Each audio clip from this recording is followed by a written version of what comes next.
Witamy wszystkich na kanale International Citizen. Dzisiaj jesteśmy w Krakowie i spotykamy się z naszym kolejnym gościem specjalnym. Czy mógłbyś się przedstawić?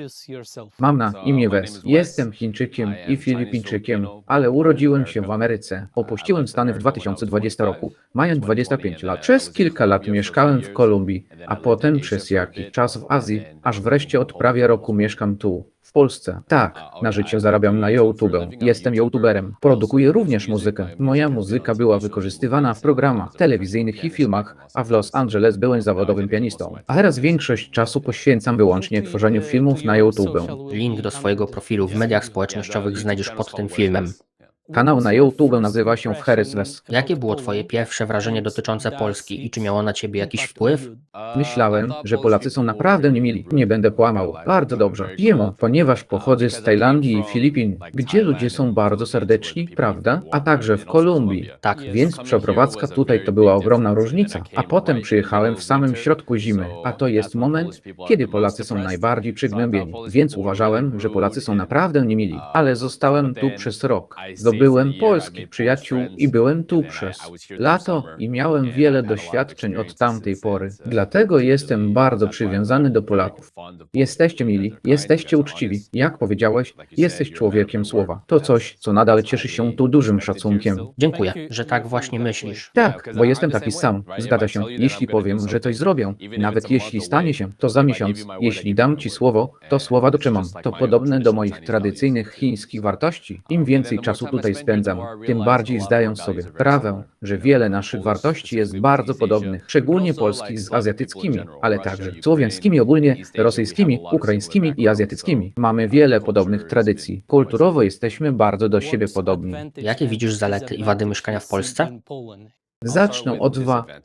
Po pierwsze, myślę, że system opieki zdrowotnej tutaj wymaga wielu zmian. Wiem, że wiele pielęgniarek się starzeją, mają ponad 40 lat, ponieważ młodzi ludzie wolą pracę w branży technicznej, więc sądzę, że trzeba to zmienić. Myślę, że Polska musi uporać się z problemem graffiti. To naprawdę duży problem, bo miasta są piękne, ale jest mnóstwo graffiti wszędzie, co sprawia, że nadal wygląda, jakbyśmy byli, wiecie, w kraju komunistycznym. I myślę, że Polacy okej, więc to jest, możecie odebrać to niewłaściwie. Myślę, że język polski powinien zostać zmodyfikowany, niejako tak jak język chiński został zmodyfikowany, by stać się prostszym. Myślę, że język polski również powinien mieć swoją wersję czegoś takiego, ponieważ nauka języka jest bardzo skomplikowana.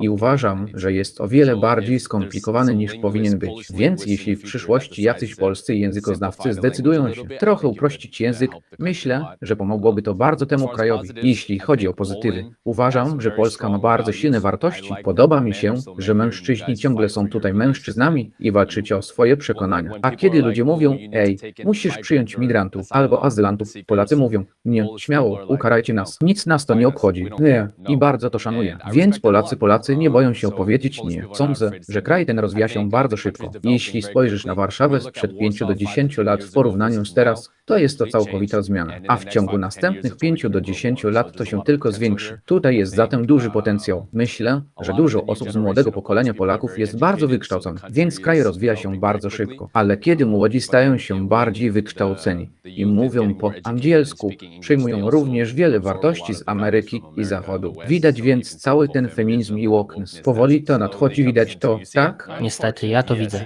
I to jest jak Ameryka 15 lat temu, bo ja to widzę u osób w wieku około 23-24 lat i młodszych. Natomiast osoby, które mają 25 lat i więcej, mają jeszcze naszą mentalność. Tak? Tak. I uważam, że Polska jest bardzo bezpieczna. Polacy generalnie bardzo cenią sobie ład, cenią sobie stabilizację, cenią sobie bezpieczeństwo. A to wszystko są rzeczy, które ja też cenię. Więc Polska to ma dużo zalet, myślę. Więcej zalet niż wad.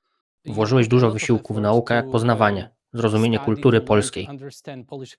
Tak. Sam rozpocząłeś naukę języka polskiego. Czy możesz się podzielić swoimi dotychczasowymi doświadczeniami?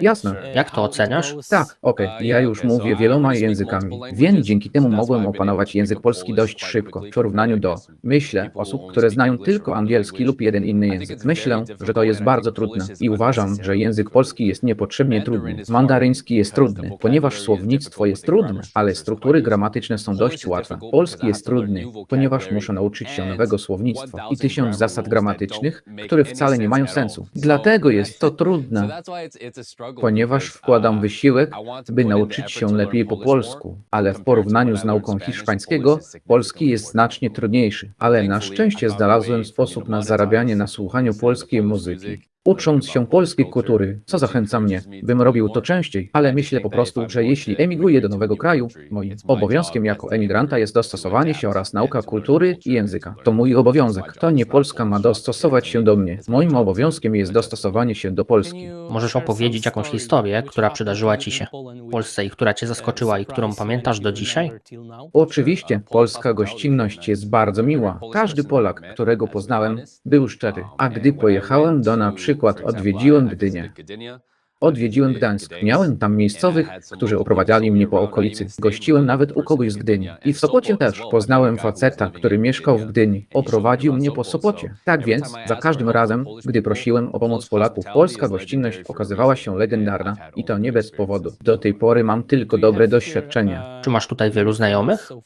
Myślę, że tak. Najtrudniej się zaprzyjaźnić w budynku, gdzie większość moich znajomych jest w budynku, w którym mieszkam. Lub to znajomi, których mam od dawna. Jako youtuber dostajesz mnóstwo zapytań od ludzi próbujących zostać twoim przyjacielem, albo chcących prowadzić z tobą interesy na zawsze lub cokolwiek innego. Ciężko jest znaleźć przyjaciół w takich okolicznościach. Problem z tym budynkiem polega na tym, że każdy semestr jest cykliczny, czyli pojawiają się nowi studenci, prawda? Jestem trochę za stary, żeby się z nimi przyjaźnić. Mam tutaj kilku znajomych, kilku Polaków. Mój najbliższy przyjaciel tutaj to czarnoskóry facet z Jamajki, a także mam paru znajomych z Ameryki, z którymi dalej mam kontakt, ale mam też polskich przyjaciół tu i ówdzie, którzy pomogli mi w nauce języka i tak dalej. Na twoim kanale na YouTube zauważyłem, że mówisz o wielu krajach.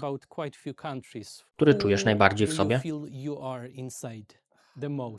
Myślę, że jeśli chodzi o moje usposobienie i sposób, w jaki chcę żyć, jest to bardzo zbliżone do polskich wartości. Uczciwe życie, bezpieczny kraj, szanuj swojego sąsiada, przestrzegaj zasad, mocna ochrona własnych wartości, przeciw wobec nielegalnej imigracji. To wszystko są rzeczy, z którymi się zgadzam, prawda? Ale pierwotne pytanie brzmi, z czym najbardziej się identyfikuję? To bardzo trudne, bo ty też tego doświadczasz. Mieszkasz w Wielkiej Brytanii, a potem przez chwilę byłeś na Filipinach. Za każdym razem, gdy gdzieś mieszkasz, absorbujesz pewne części tej kultury i otoczenia, prawda?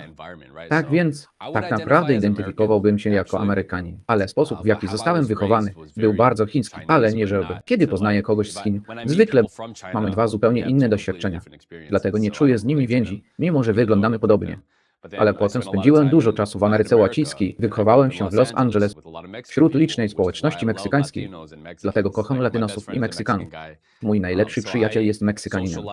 Mam więc zwyczaje towarzyskie i mentalność Latynosów. Jednak moja dyscyplina i etyka pracy jest jak u Chińczyka i Amerykanina. A sposób, w jaki nawiązuję znajomości i moje ambicje są typowo amerykańskie. A moim zdaniem styl życia i wychowanie rodziny, jakich pragnę teraz, są bardzo zgodne z polskimi wartościami. To więc trudne pytanie, prawda? Tak, Rozumiem. Flash, a ty kim czujesz, że jesteś? Flash, okej. Flash, dlatego mój kanał nazywa się International Citizen, obywatel międzynarodowy. Jestem rozdarty między Polską, Wielką Brytanią i Filipinami. Taka perspektywa jest naprawdę wyjątkowa. Tacy ludzie, jak wiesz, mogą zrozumieć każdego, ale nie każdy potrafi zrozumieć ich. Tak, dokładnie. Więc moje następne pytanie to różnice i podobieństwa, które zauważyłeś między kulturą polską a filipińską. Trudne pytanie, ponieważ myślę, że Filipińczycy są bliżsi Latynosom niż Azjatom. Po prawdzie, szczerze mówiąc, nie uważam, że jest wiele podobieństw między Polakami a Filipińczykami. Myślę, że Chińczykom bliżej do Polaków niż Filipińczykom do Polaków. W filipińskiej kulturze wartości rodziny. Wartości rodziny są bardzo mocne, również, ale tak skrajnie. Plotkowanie jest naprawdę złą w filipińskiej kulturze, co na pewno zauważyłeś, prawda? Tak, Plotkowanie jest uciążliwe i jestem pewna, że tak samo jest tutaj również, ale myślę, że typowa polska mentalność jest po prostu zajmować się swoimi sprawami, prawda? Co robią ludzie, to ich sprawa. Zajmuj się swoimi sprawami. I Chińczycy byli też tacy w pewnym sensie. Powiedziałabym, że może taki nacisk na muzykę, ale myślę, że Filipińczycy z karaoke i muzyką są na innym poziomie. Ich imprezy i tańce. Polacy też lubią tańczyć, ale tylko wtedy, gdy są naprawdę pijani. Kiedy ludzie są trzeźwi, Filipińczycy mogą po prostu pójść na imprezę. Wszyscy śpiewają i tańczą. Bardzo podobnie do Latynosów. Polacy nie są tacy. Ukraińcy są tacy. Co zaskakujące. Ale Polacy nie są tacy. Tak więc to jest trudne pytanie. Nie wiem. Co myślisz? Myślisz, że są podobieństwa? Myślę, że tak. Co na przykład? Może nie aż tak wiele, ale na przykład istnieją pod względem wartości i podejścia. O wiele bardziej podobni. Podobnie jak na Filipinach. Ludzie staromodni, którzy cenią tradycje i więzi rodzinne, mogą zauważyć, że kultura jest bardzo atrakcyjna. Zwłaszcza starsze pokolenie, W porządku. co pamiętają dziadków i jak zostali wychowani. Że rodzina jest bardzo ważna, że mężczyzna jest głową rodziny, że musimy trzymać się razem i nie ma znaczenia, czy jesteśmy biedni czy bogaci. Musimy się wspierać nawzajem. Tak więc taka jest tradycja. Może trochę zanika, dlatego nie zauważyłeś tego aż tak bardzo obecnie. Ale ludzie, którzy pamiętają stare czasy, są im oddani. Mogę zauważyć w filipińskiej kulturze, czego brakuje im w sercu, a także, na przykład, tej samej religii. Miałam też to podkreślić. To są dwa katolickie kraje. Tak, i także Jan Paweł i Filipińczycy lubią go, bardzo go kochają. A on był z Polski. Tak. Wiem, że jest mem. To wygląda jak 2137. Bo to wtedy umarł papież, tak? Wszyscy, cała młodzież kocha tę liczbę z jakiegoś powodu. Jaki kraj potencjalnie byłby dobry dla kogoś, kto chce wyemigrować z Polski? Filipiny są na liście, bo mówią tam po angielsku i są katolikami, prawda? Myślę, że Wietnam może być interesującą opcją, bo jest dużo Wietnamczyków tutaj w Polsce. Myślę, że poczulibyście się tam. To by się wydawało trochę znajome. Myślę, że Japonia jest dobrą opcją, bo macie z Japonią bardzo dobrą historię. Możesz też zawsze powiedzieć Stany Zjednoczone, jeśli chcesz udać się do Stanów Zjednoczonych. Nie jest to coś dla mnie, ale niektórym ludziom to się podoba. Polacy bardzo interesują się Azją, więc myślę, że Polacy. Polecam ludziom Tajlandię, Wietnam, Filipiny, super, ale polecam również takie miejsca jak Korea, Japonia, zwłaszcza Chiny. Właściwie bardziej polecam Polakom odwiedzenie Chiny. Nie jestem największym fanem Filipin, ponieważ moja rodzina jest stamtąd, prawda, ale niektórzy ludzie naprawdę to uwielbiają, więc też to rozumiem. Tak, Ostatnie pytanie, ale może też trudne. No dobrze. Co myślisz o ruchu Paszport Bro? myślę, że ruch Paszport Bro jest w porządku, ponieważ znalezienie partnera jest jedną z najważniejszych decyzji w życiu.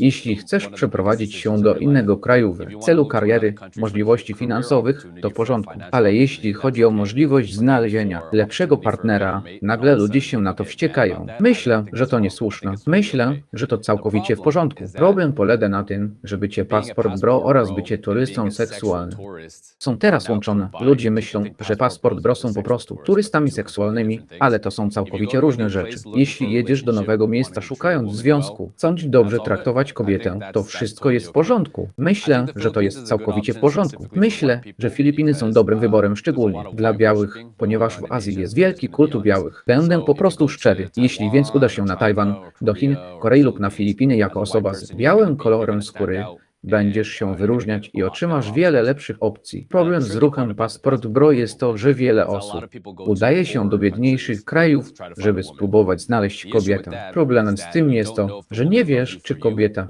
kocha ciebie, czy styl życia, który możesz jej zapewnić. Dlaczego tak bardzo lubię Polskę jako Paszport Bro? To fakt, że Polska nie jest biednym krajem. Kiedy spotykam tutaj kobiety, wiem, że nie chcą mnie dla moich pieniędzy. I polski paszport jest w rzeczywistości silniejszy niż amerykański. Więc jeśli znajdę tutaj miłość, to jest to jakby prawdziwe połączenie, jasne, ale myślę, że Polakom będzie szło bardzo dobrze w Azji ogólnie. Po prostu białym ludom ogólnie idzie bardzo dobrze w Azji, więc to dobry wybór. Można też spojrzeć na Amerykę Łacińską, ale zderzenie kultur będzie bardzo duże. Bo jeśli cenisz sobie porządek, Ameryka Łacińska to nie miejsce dla ciebie. Jest bardzo niebezpiecznie. Ludzie są bardzo głośni. Wszędzie jest dużo muzyki. I ludzie nie cenią swojego słowa w Ameryce Łacińskiej. Dużo się tam oszukuje. Więc tak, to będzie inna kultura. ale ogólnie jednak chyba jestem paszport bro. Tak jak ty w tradycyjnym znaczeniu tego słowa. Tak, tak, jasne. I nie widzę w tym nic złego. A co ty o tym myślisz? Jeśli powody są słuszne, to wszystko jest dobrze. Dokładnie. Ale jak zauważam, niektórzy faceci, którzy nie włożyli żadnego wysiłku w ukształtowanie swojego charakteru, wyglądu, wszystko mają nie w porządku. Tak, Myślą, że mogą oszukać system tak, i wykorzystać jakąś kobietę z biednego kraju. tak. Nie mówię, że to się zdarza zawsze, stale albo często. Ale myślę, że to się jednak często zdarza. Myślę, że to bardzo powszechne. Koło, więc z powodu tego elementu ludzie generalizują i myślą, że wszyscy tam jadą z niewłaściwego powodu. Są też pewne kraje, które są bardziej przeznaczone do turystyki seksualnej, tak jak Tajlandia, Filipiny i Kolumbia. Na przykład jeśli mężczyźni tam jadą, większość tych mężczyzn jedzie z powodu turystyki seksualnej. Ale Polska jest moim zdaniem bardzo ciekawa, ponieważ wielu takich paszport bros, którzy nie pracują nad swoim charakterem lub czymś takim, przyjeżdżają do Polski, myśląc o polskie dziewczyny będą mnie kochały. Nie, szybko się przekonasz, że polskie dziewczyny nie tolerują żadnych bzdur. Zgadza się? Dlatego mi się to podoba, ponieważ to jakby odfiltrowywało wszystkich facetów, którzy po prostu szukają turystyki seksualnej, ale ludzie, którzy chcą dobrego związku, udają się tutaj. Z kolei Polki, większość z nich szuka związku. Dziękuję Ci za czas, bo wiem, jesteś youtuberem, jesteś zajętym człowiekiem. Tak, Polecam wszystkim odwiedzenie kanału. Heres Wes. Tak. I do zobaczenia w kolejnym odcinku. Miłego dnia. Pa, pa i do następnego razu.